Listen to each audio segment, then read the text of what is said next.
And now let's welcome Richard Lang to the show. Thank you, Melissa. Thank you for inviting me. So, what inspired your journey into the headless way? When were you originally intrigued by it? When did you really start? Well, I started when I was a teenager, when I was 17. So it's more than 50 years ago now. And I was interested in, I suppose, I was interested in who I really was. And I went to a Buddhist society summer school here in England. I knew very little about Buddhism. I went with my brother. And by chance, Douglas Harding, author of On Having No Head, was there. I had not heard of him.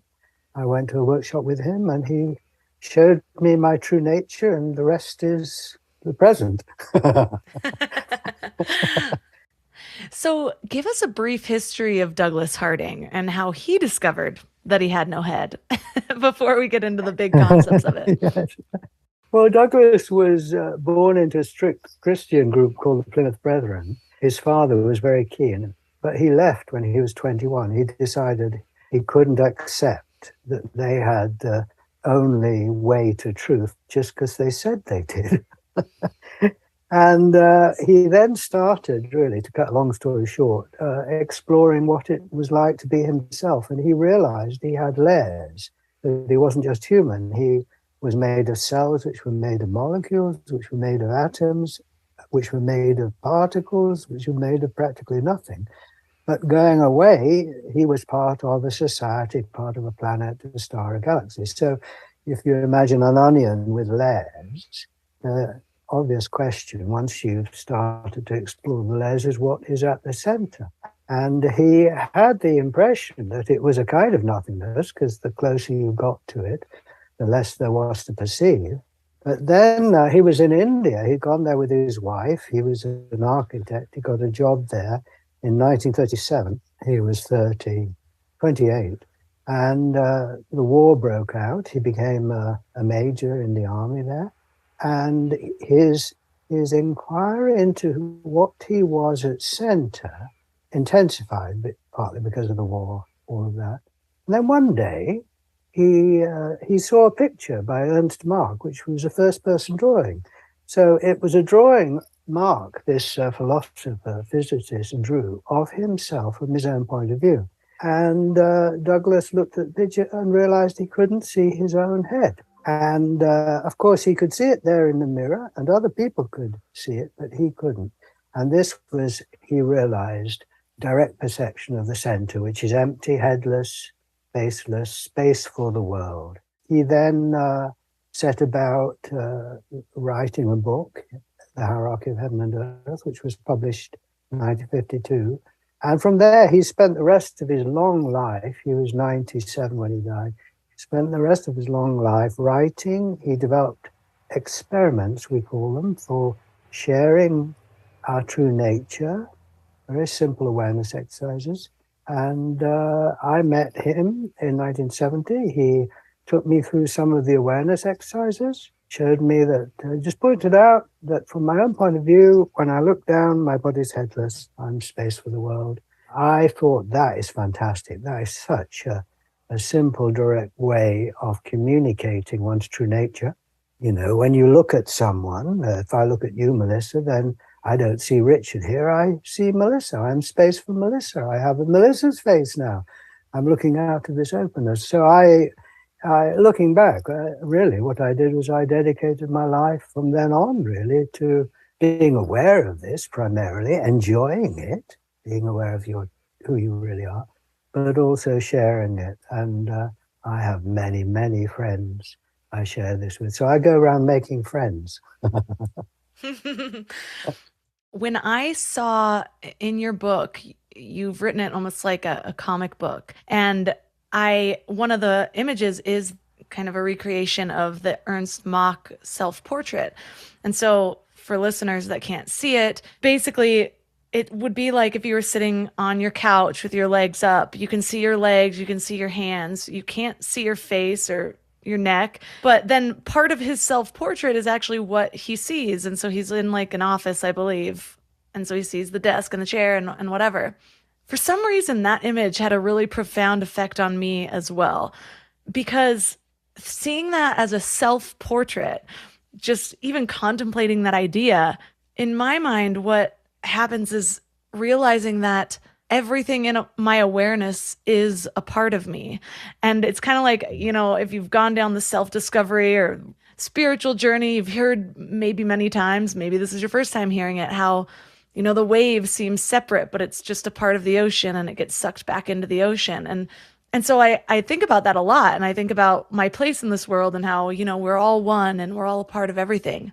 And when I'm in meditation, sometimes I try to visualize, like, what would it be if my awareness was beyond just my face? But there was something about the way that image called itself a self portrait and included what was in the awareness that just shifted for me, where I was like, Yeah. everything in my awareness is a part of me.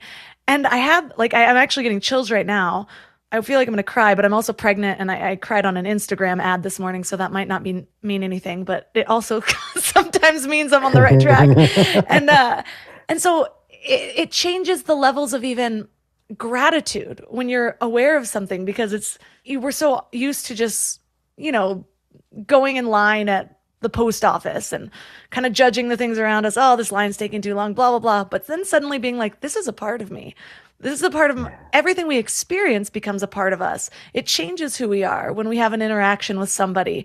We're constantly changing and evolving.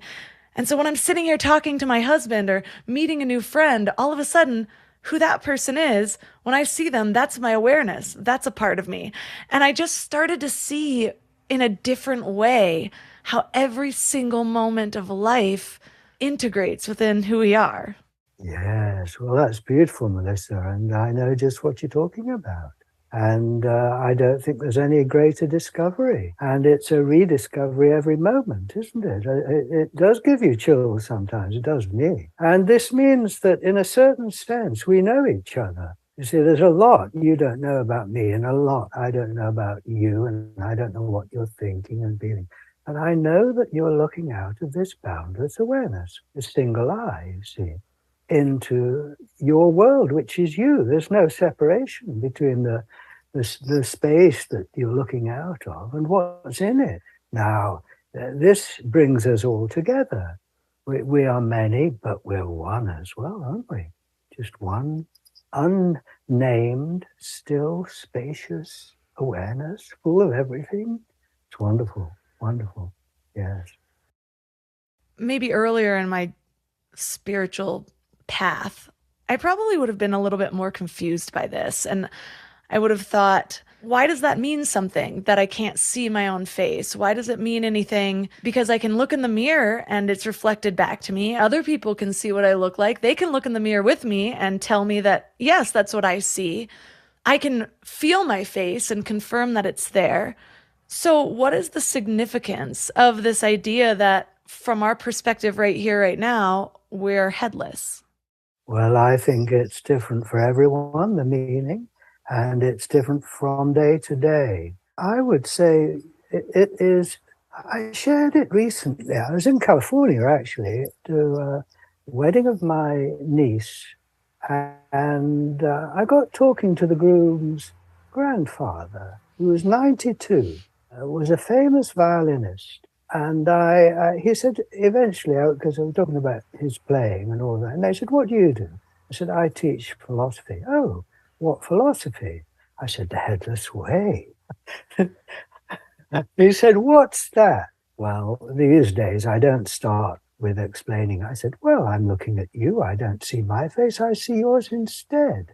And he said, yes, and I see yours instead of mine. And the for us then that we were enjoying trading faces.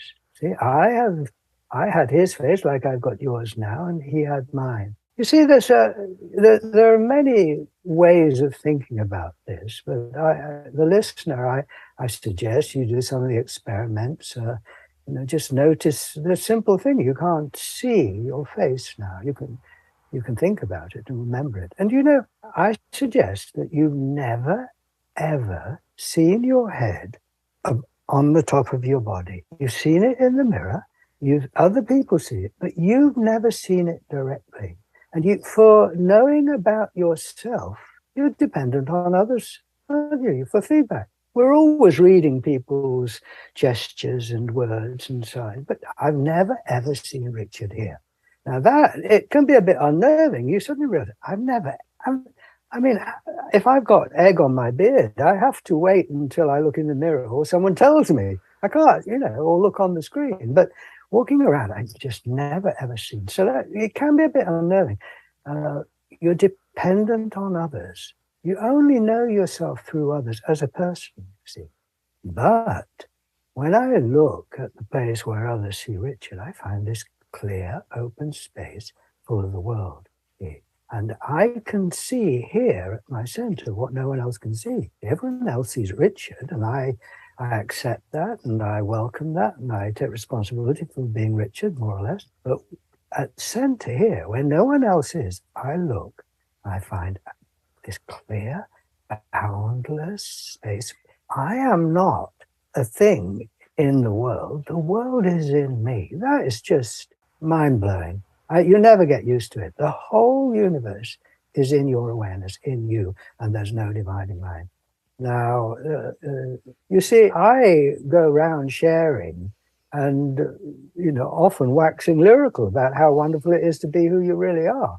See, and I hope that it's infectious. I can't prove it. People have to just relax and look for themselves and test it out and see what it means to them. But yes, I can't see Richard here, but I can see my true nature.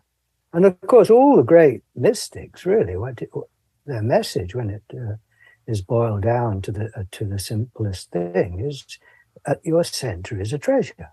At your center is a treasure. Now, what's the treasure?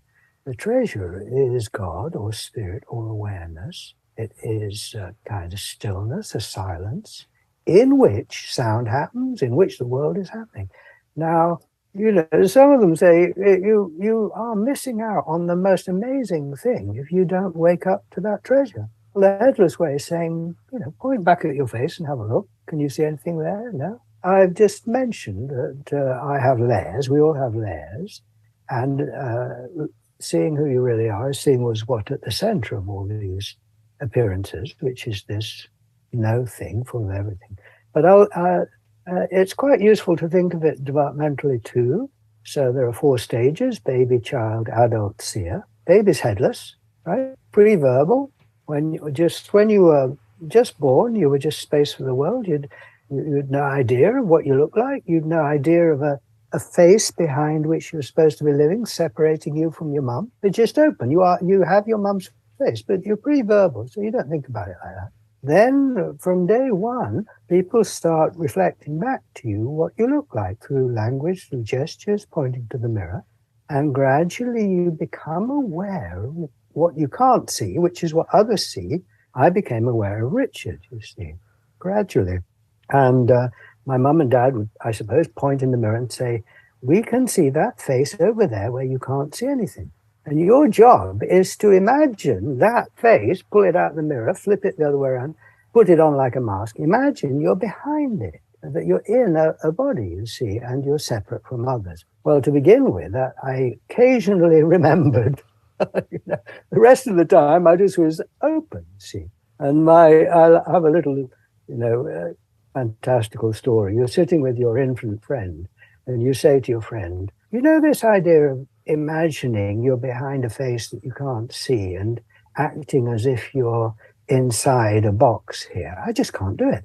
I can remember for about a second and then I forget, you see. And your friend says, yeah, no, I'm just like that. I'll never do it. How on earth are you meant to remember 24/7 that you're behind a face you can't see? I mean, but what happens is that the feedback is 24/7 and it is the ticket to joining in. It's the way you discover who you are as an individual is through others, because you can't see it. You can't see yourself. You're dependent on others and you take that in. And of course, no one's talking about your central emptiness. They're all talking about your regional appearance, what you are. So by the time you're a teenager, you're completely accepting the idea that you are behind a face and separate from others and a small thing in a big world, you see. And that is because the feedback is 24/7 and you join in, so you give as good as you get. Well, the thing is that what you've done is taken on board what everyone else says you are, which is absolutely vital. It's a very good thing. But you're now overlooking what you are for yourself. The headless way is saying, now you've done the hard bit. The hard bit is becoming aware of who you are in the world, see, and building, stabilizing that human identity, because it wasn't stable when you were an infant. You had to learn your name. And you start saying, Richard wants. And you said, no, you got to say, I want. All of that stuff. You see. But it's not the end of the story. Now, I say, reawaken to your own point of view. That's the mark drawing. That's the headless body. This is not denying that I've got a head, that I am a person in the world, but it's distinguishing between my appearance, see, which I can't see directly here, and my reality, which is this headless space full of the world and full of everything, which I've always been, see. And then people say, well, all right, I can see that, because it's not thinking, it's seeing, see. And you can't do it wrong. You can't, sometimes see half your head here or a quarter of your head here. You never see anything here. I don't anyway. And you can't develop nothing. You see it perfectly from the start. Your understanding develops. Your response to it, the so what develops, you see, but the nothingness itself is the same for everyone. It's equalizing. See? But then you say, well, how can I stabilize this? Well, you see, it's the same mechanics, really, as the way that you stabilized your human identity. What you do is you hang out with others who are also aware of their true nature, you see. We're now both aware of our true nature, but we've got different responses to it. But it's kind of infectious because we're bringing it onto the front burner. So I just say to people, well, make friends, share it with friends, or join us in our Zoom meetings, or, come to a gathering or something like that. Because it's a wonderful thing to share. And, thinking about meeting you, I was like, I wonder what Melissa's response to being space for the world is, you see. And I wonder what the listeners' responses are, because you've all got it. I say that the headless way sets a very low bar. The bar is so low, you actually can't get under it, because what is seeing who you really are? Look now for your face. See, you can't see it. Or close your eyes and ask yourself, how big am I? How wide am I? Are my thoughts coming out of something or out of nothing, or coming out of nothing, you see?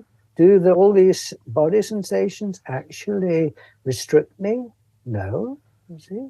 I'm going to open my eyes now. You see, so the experiments, which people can find on the website or on our YouTube channel, they direct our attention to this wide open space, you see. It changes everything, you see, because, you see, I'm with you and I'm being space for you.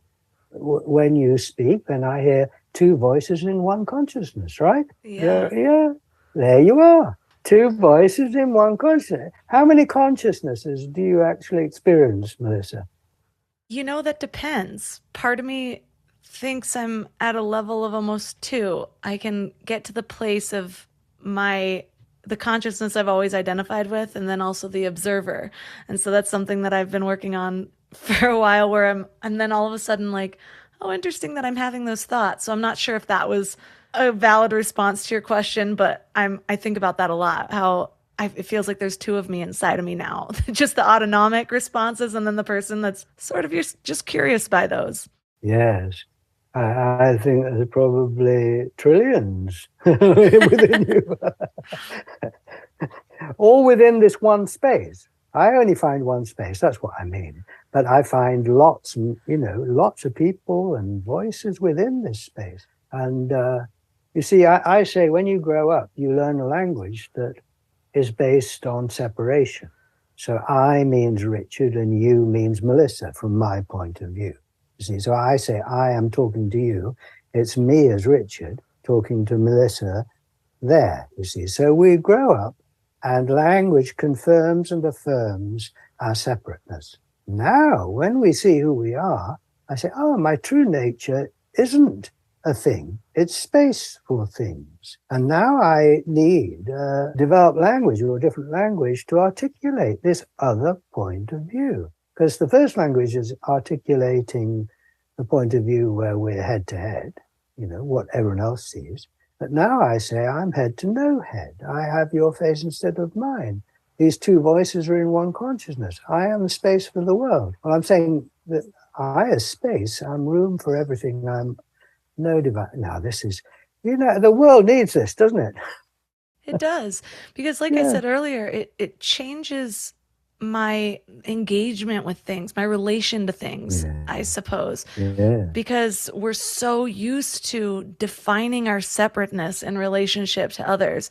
It's like when I'm just hanging out in my house all day long, I can forget it sometimes because, I'm just like doing my thing, living life. But the moment I come in contact with somebody else, I'm aware that I am me and that person is something else, somebody else.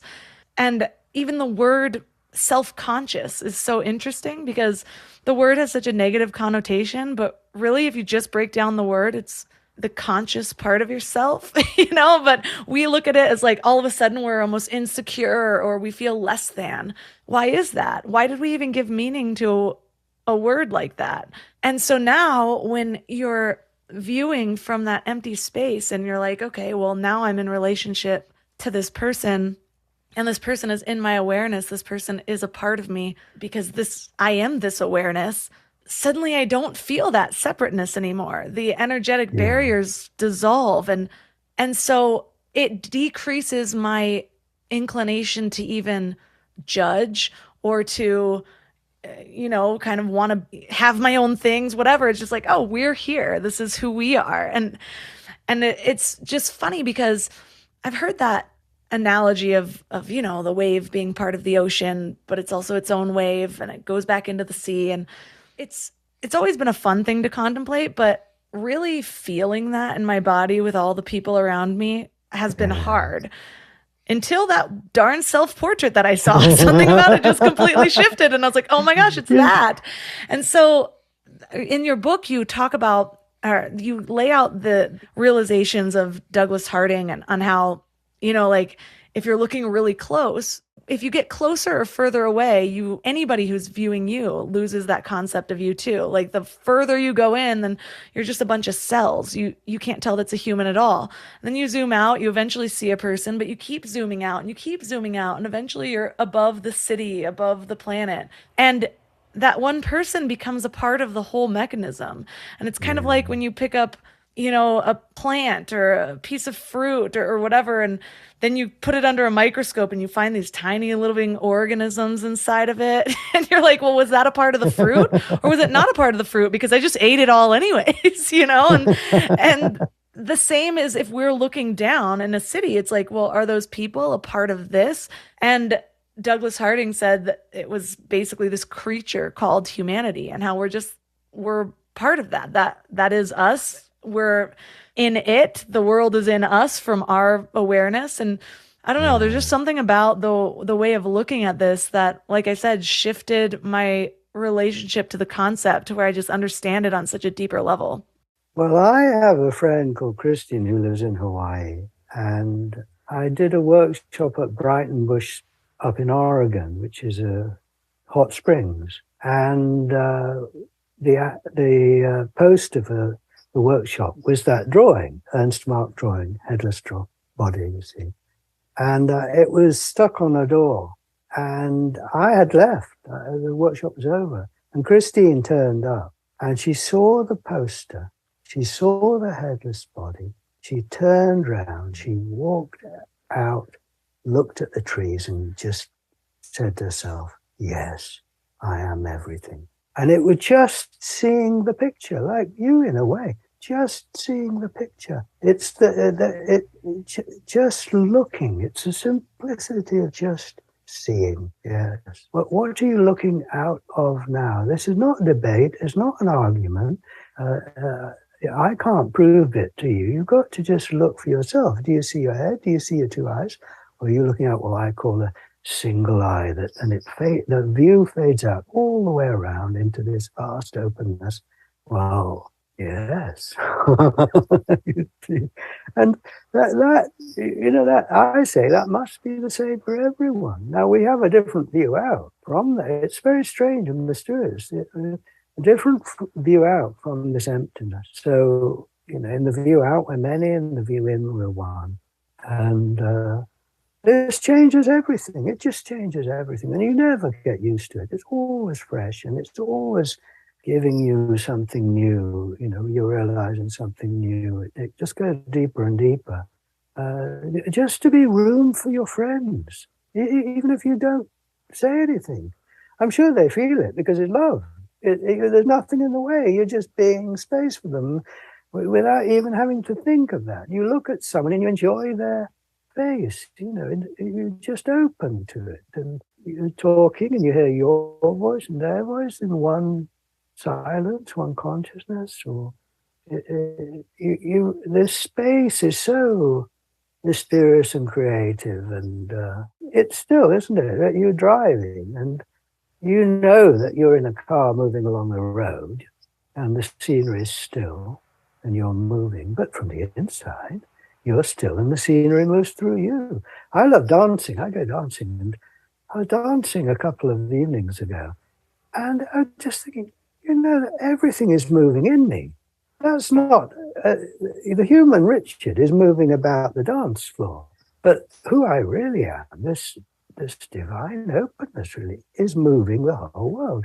It's incredible. Yeah, it is just the most wonderful discovery, and it's about you see. And it's probably worth saying that, having waxed lyrical, that the experience itself, well, several things to say. First of all, in a way, it's neutral. People say, I haven't got it. I say, can you see your head? They say, no. Do you see the world instead? Yes, you've got it. But I don't feel enlightened, or I don't feel peaceful, or I've still got problems, or I feel self-conscious. Yes, but can you see your head? No. So this means that you can see who you are and still have problems. It is, in fact, you wake up to responding to problems from this problem-free space. But anyway, I think one of the reasons why people sometimes say "so what" is because it doesn't seem to do anything for them. I say, well, in a way, that's right. You see, it is a neutral space, but be patient. You see, give it a chance, because I'm sure if you stay with it, it will do a lot for you. And there's another way of looking at this, that the space, although it's neutral and empty, I'm just describing it now. I mean, it's crystal clear. It's full of the world, and it is open to the world, and it's open to others. So I say that your true nature welcomes the world and welcomes others. Now, I don't always feel welcoming, you see, but my true nature is just always welcoming, built open. So I say that your true nature is profoundly welcoming, positive, rich. Everything is in it. And I think we're so used to just seeing ourselves from the outside as limited and separate that it takes a bit of getting used to awakening to the inside story, which is vast and includes everything. So I say to people, just be patient. I really encourage people to hang out with others, because you'll find that they are having the same challenges as you, and they might have something inspiring to say, or you might have something inspiring to say.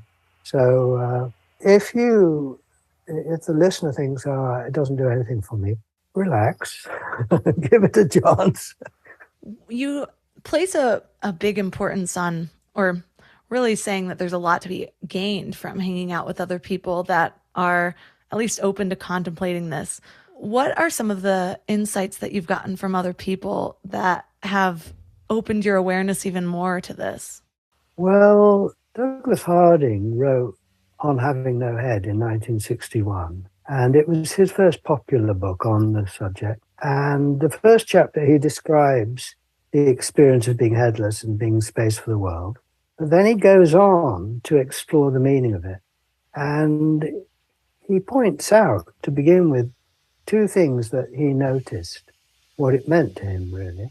The first was that when he was with people, because he could see he was face there to no face here, he didn't confront anyone. Now that's huge. This isn't just a thought. I'm looking at you, Melissa, and I'm directly seeing that there's nothing in the way of Melissa. It's not face to face, no distance. I have your face right here in me. So that non-confrontation is, the world is sort of, got a lot of confrontation going on in it. But when you look for yourself, so that's the first thing. But then the other thing he said was that seeing that I am built open, I must assume that everyone is in the same wonderful condition, that they are room for the world. And therefore, he said, he play on words really, he said, therefore I must think the world of them, because they are the world. When you see, everyone is headless, so it's not like there's an in-group and an out-group. Everyone is headless, whether they know it or not. This is a very deep recognition of who everyone is, and a respect for everyone. You can't really have higher respect for anyone than realizing they are the one. But when you can talk with others about it, then you find out, first of all, by actually talking about it, you discover things, you affirm its reality, you say it in public, because communication is always two-way, then you get a reaction, and you get a reaction in words with see, just like we're talking. I enjoy the fact that you're aware of your true nature and are happy to talk about it. Now, you'll meet a lot of people who don't know about their true nature and don't want to talk about it. Fine, right? Fine. But if you're interested in something, it might be tennis or chess or I don't know. It's nice to hang out with others and talk shop, isn't it? Well, it's a bit like that. It's hanging out with others who are aware of their true nature, who are aware of I'm in you and you're in me, and you can say it. You see, the other thing, I'm learning as I go along. We have many Zoom meetings. I've run workshops for years and sort of developed my understanding of what sharing it is about, in a sense. And it is the discovery that everyone is coming from this place. I don't know. It's just wonderful. I'm reminded of Napoleon Hill. I bring this up a lot because he was the first person that really introduced me to the concept of masterminding, about basically getting people together. And, I can bring me and somebody else together, and it isn't just what I know and what that person knows. We co-create and we come up Yeah, with things that ideas and insights that neither of us had before coming into contact with each other. And so for me, that is one of the most important reasons as to why I should hang out with people that are also on a path. Doesn't need to be the exact same path as I am, just a path of some sort of discovery, some sort of living off of autopilot, trying to bring some intention and insight and just realization to yeah, what everyone around us says is the only truth. And in co-creating, then yeah, you'll have these new insights, new discoveries, new realizations about yourself and the world that we live in. And one of the things that Douglas Harding talked about was like, what is actually even a part of us? And you had this illustration of him and somebody else, and it's like, well, are these false teeth a part of me? And the guy's like, well, no, they're false. And it's like, well, why is that? Is it because they're loose? Well, my saliva's loose. Yeah, but that's growing with you. Well, this is growing with me. And it kind of went back and forth and got you to think on all of these things. And it's like, well, yeah, we actually define these things that are not a part of us by these rules that we just skip over all of these things that we just automatically assume are a part of us and we don't question it. And when we consider that yeah, our cells are regenerating all of the time, and I'm sure plenty of people have heard this. I know this is a simplistic kind of description of this idea, but for the most part, we are completely different cell makeup every 7 years or so. And I've read that, yeah, some things regenerate faster and slower than others, but for the most part, in 7 years from now, I'll have a whole new makeup. So why am I still myself versus not, and so when you're thinking of it in that way, and then you consider this awareness perspective of just being this empty space and everything that's coming into your awareness becoming a part of you. Yeah. I love that. Just the thought of, yeah, being in a car and we think we're moving through it, but we feel still. We're just sitting there, like with our I foot on the know. gas, but then all of a sudden the whole world is moving through us. And so that's what I love about just thought experiments where, yeah, you can go with what feels and seems obvious, what, your science teacher might just say to you, what you've always learned. But if you just give it a little bit more thought and compare it to other things and really question what you are, who you are in this moment, what you're observing, and what those observations actually even mean. Because the deeper you go into science, I know a lot of people kind of separate the science and the spirituality, but science is crazy when you think about it. Like, we are not solid beings like we think we are. And science proves I that. We're know.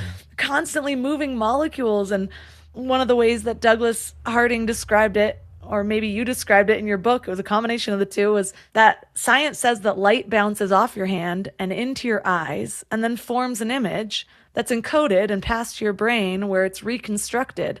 And only then do you see your hand or an idea of your hand.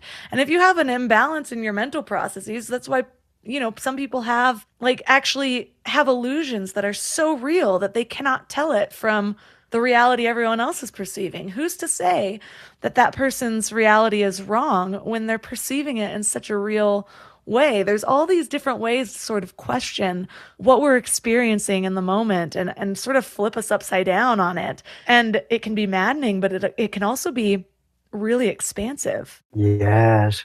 Well, this is taking a fresh look. And you see, what you are depends on where you're viewed from. It's as simple as that. And you see me from over there as a person, but that's because you're a certain distance from me. And I get that, you see. But as you say, when the observer comes up to me. They don't find Richard over here. I disappear, like you said. I disappear. And I'm right at center, and I've completely disappeared. See? But then I look out from this emptiness, and I've got all those layers of the world, from my headless body to other people, to the clouds and other planets and stars, and into the far distance. And this makes sense scientifically. From the outside, certainly I am walking down the street, see, from the point of view of other people on the street. That's what they tell me. But I'm not moving. I'm still. Now, who is it at my center? You see, who is it? Well, you've got to just pause for a moment and put aside what everyone is telling you, that you're a person, and look for yourself. And when I look for myself now, I see my body disappears into this open space, and I've got the room and Melissa and everything else in me, to the furthest star, really. Say, now, that is big. It's very big. And all kinds of things happen within this space, good things, good, bad, and ugly. It doesn't make everything all right in that sense. Life goes on and it's full of challenges, but you see that your true nature is safe because nothing can affect this space. On the one hand, you're kind of free of the world. On the other hand, there's no divine line. You're completely engaged. So this is a radically different way of appreciating yourself and the world. Everything is upside down and inside out from the first person point of view. From outside, I've grown up and I've learned, because I've never seen my face here, but I've learned everyone else sees my face here. And I'm behind it. My thoughts and feelings are behind my forehead somewhere. Then I look for myself. I've got no forehead. So my thoughts and feelings are all out in the world, kind of, out there with the wall and with the people, and I'm free of it all here. And everything is different. And that's why it's good to meet others, you see, because they'll have different realizations going on about who they really are. And that's inspiring. Yeah. It suddenly Yeah. makes concepts make so much more sense. Like you have the whole universe inside of you. I've always sort of looked at that as an analogy because, yeah, it is interesting when you like have a picture of the inside of a brain and then a picture of the cosmos and all the similarities of them, or like the picture of your brain stem and a tree. And so I had always sort of Yes. interpreted it in that way where it's like, oh yeah, all of these same things, the macro is the micro.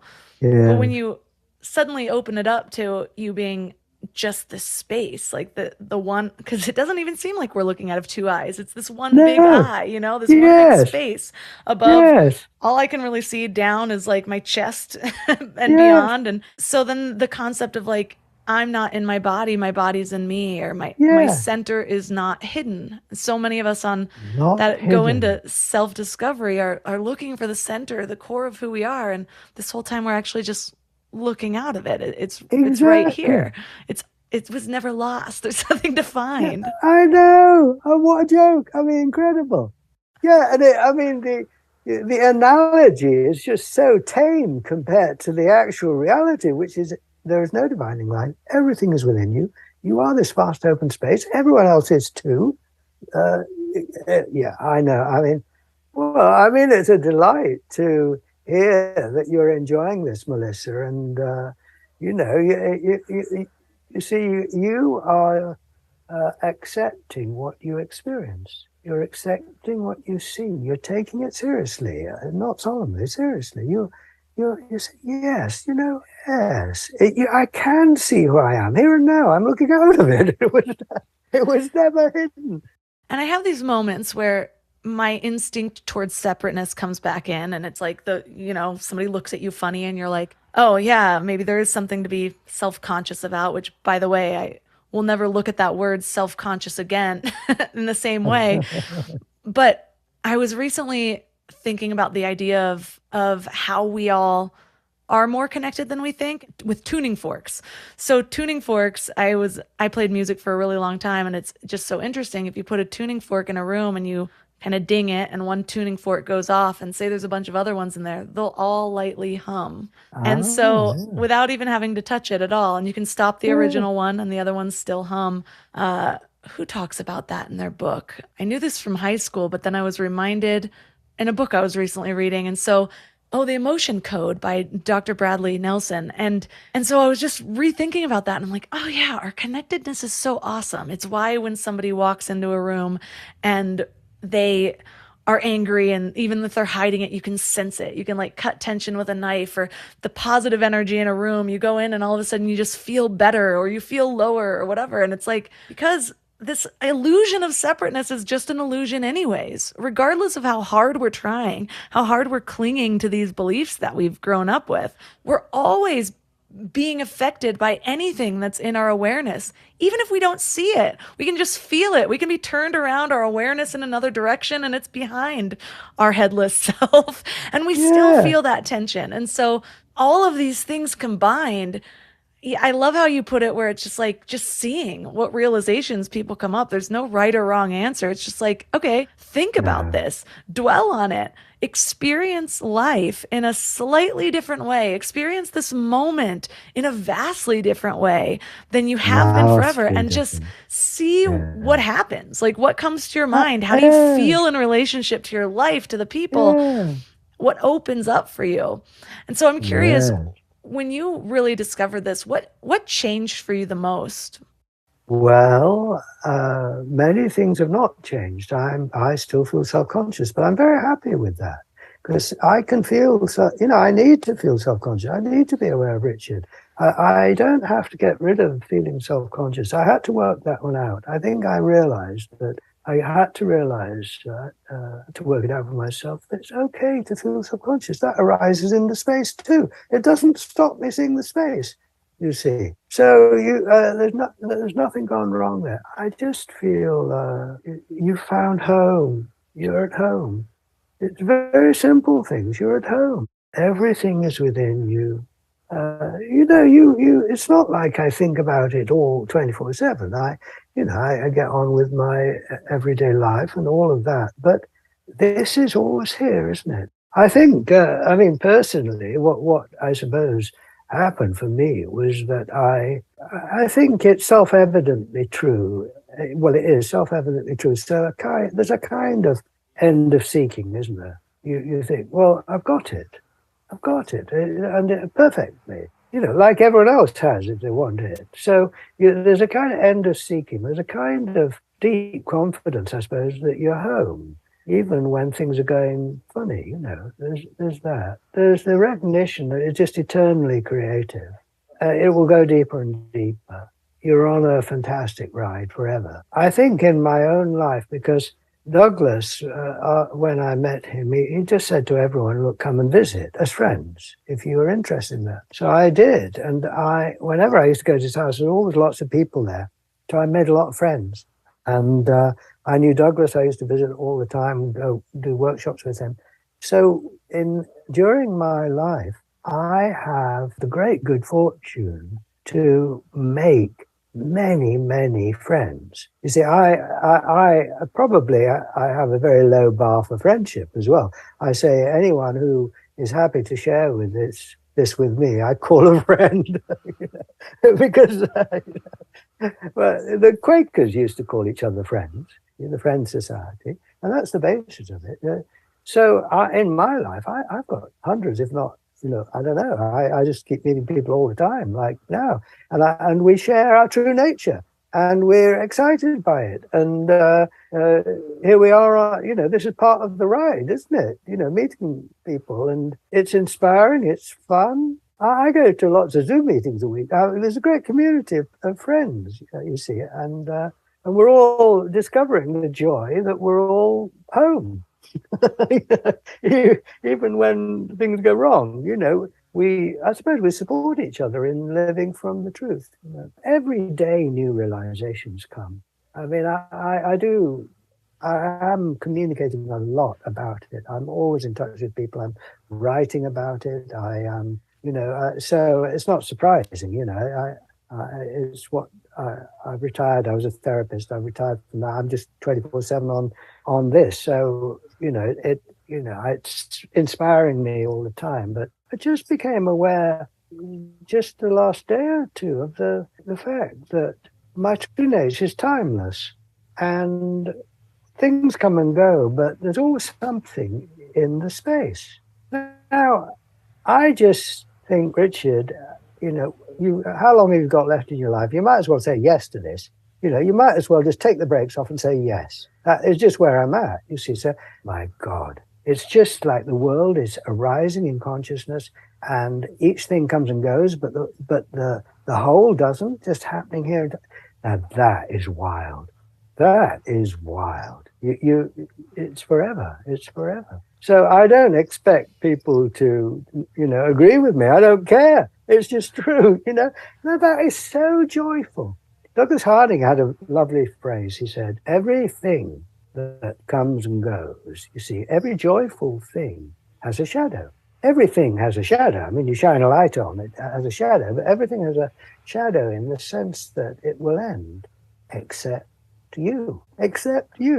And he called it, this is the joy that knows no variation and casts no shadow.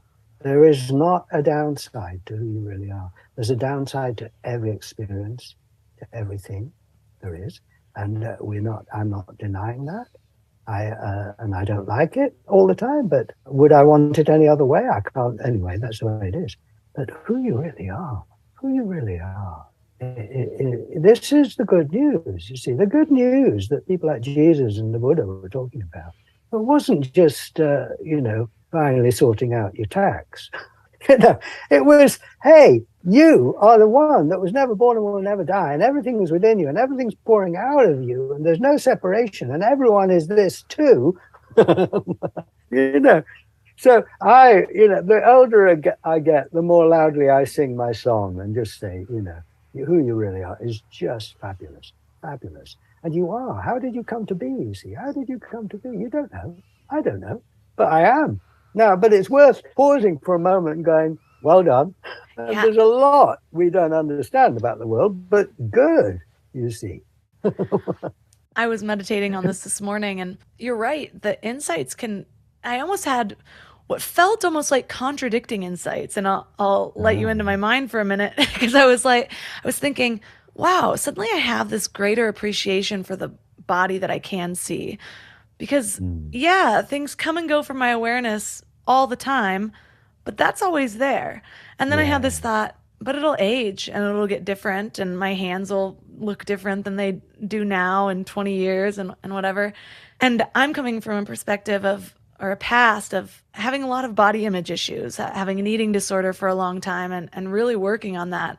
And there was something just about that familiarity, like that was my friend. It's the part of me that's always walking with me, literally and figuratively, yes, that changed my yes, energy around that. And then even yes. as it ages, just watching it and seeing, like, just like you would watch your grandma. You don't look at your grandma and start to Yeah, say, "Oh, yeah, the cartilage around your nose is getting bigger," and you don't look as you never do that to your grandma. You're just like, "Grandma's beautiful," like. And yeah, now just sort of seeing my body in that same light, and it's not separateness. It's love, which is connectedness. yes, It's just this different perspective, and I think anything that can kind of get us out of judgment or separateness is worth exploring, because I really do feel, at least with me, that that's my biggest source of pain. If you really go layers yeah, and layers beyond any pain that you ever feel, it's separateness in a way. It's yeah, real. It's that belief that you aren't connected, that you aren't enough, that you're different or alone or whatever it is. And so whether or not you walk around with this new perspective for the rest of your life, where you have a tool to sort of snap you out of those moments and get you to see this moment in a different way so that you don't spiral like we tend to do.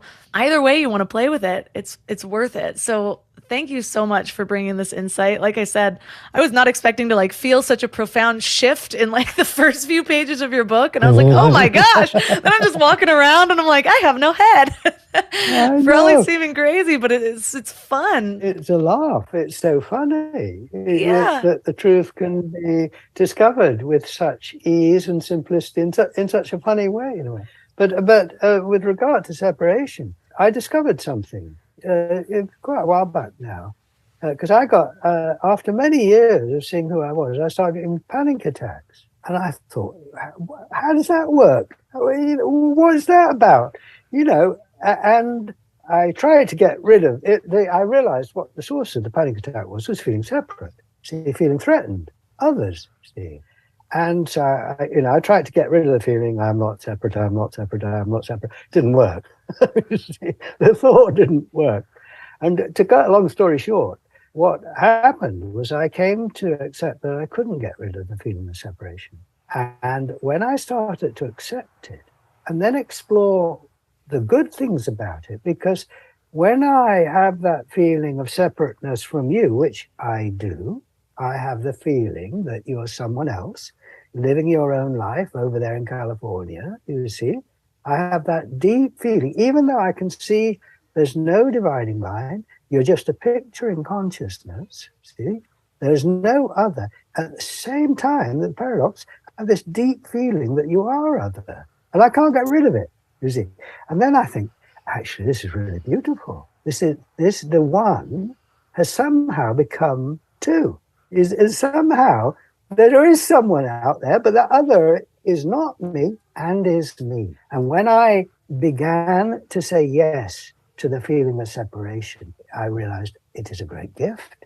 This feeling of the other is a wonderful development, you see. Now, it's difficult. It comes at, a price, but now I'm much less inclined to fight the feeling of separation, but to celebrate it as something arising in the space, you see. Yeah. I love that. And But it's a lesson that I didn't want. It's true. You know, I started getting uh, like deep feelings of anxiety after I gave birth. And it was a whole process where I'm like, what is this? Like everything feels like Yeah, it's I closing in, like know. doom and gloom. You can't think yourself out of it. Yeah, not at all. It makes it worse. No. But even as you were talking and sharing your insights, I was sort of melting into the headless way. And then all of a sudden I'm like, well, if this is all a part of me, then all of a sudden I just felt so grateful. I'm like, how cool in my awareness is this man that has had all these discoveries, that's devoted his life, and now it's in my mind. Now I'm Yes. just absorbing it, and now it's a part of me. How amazing is that? And then it's like in those moments of feeling alone, and all of a sudden you're talking to your best friend, and maybe you go from comparing, like, oh, she has a better body than me, or this or that. And then all of a sudden it's just like, oh wait, the universe just delivered this being because I was feeling I lonely. know. And so there's just so many ways to I know. interpret it depending on what you need. And I It, think for me it's it, just being aware of what would feel good for me in this moment, and because of this new way of seeing it, I can sort of sink into that and experience it in a whole new way than I would have otherwise. and if you take the view that it all flows from the void here, from the source. I mean, that's a common image, isn't it? The source, the origin, the place where everything comes from. You've got to say, wow, it is just clever. I mean, I don't always like what it gives me, but if I'm patient, there's usually I go, oh, I see. I mean, it takes me a while to see, but like this conversation is coming out of the great void now, isn't it? I mean, we didn't know this was going to happen, and we didn't know what we were going to talk about. I hadn't met you before. It just the void. I mean, how did it do I know. it? And just being able to approach it with that curiosity and gratitude. It's just like, wow, Yeah, well, what's next? What's possible? What's going to happen now? Rather than, oh, this is what I expect to happen and hopefully it lives up to it, or this is what I want and now I'm not feeling it, which is how so many of us normally go through life. But instead, it's just like, this is this big open void that I'm living in and anything can arise. I wonder yeah. what I'll create or what we'll co-create I together. I have a phrase: life is one damned blessing after another. I love it. Well, you have a website full of different experiments that you can do because it can Yeah, be a daily practice for you if it's something that, yeah. whether it opens you up from the very beginning or something that you want to keep working on. There's tons of them. You even have an app. So for listeners that are interested in learning more, where's the best place to find your book, your app, your site? Well, go to headless.org and you'll find experiments and lots of things there, but you'll also find in the menu a link to the YouTube channel, and there must be two or three hundred videos on the YouTube in the experiments, talks, Douglas Harding. You'll get interviews with people. So there's a huge amount to explore, and do feel welcome to join us in our free Zoom meetings. And to find out about those, you can just contact me through the website and I'll send you the information. So, what a delight to meet you, Melissa, and have this conversation arise in the great, mysterious, wild void. It's been such a pleasure. Thank you. Yeah.